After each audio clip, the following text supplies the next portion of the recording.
Well, winter is almost over, so we just ordered this pizza stand here. It's a pizza oven stand from Amazon, and I'm going to build it, and then we will take a look at it to see how well it turns out.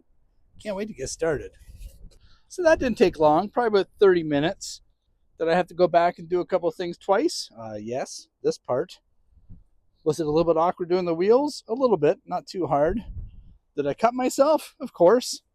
Wouldn't be an assembly without some blood, but that's just how I work around here.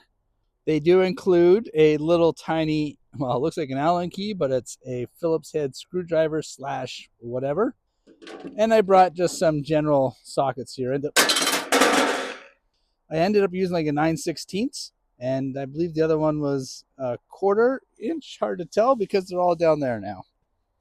But overall, that wasn't too bad at all. Now, let's get the propane tank and the pizza oven on there. Let's have some supper. Look at that cook.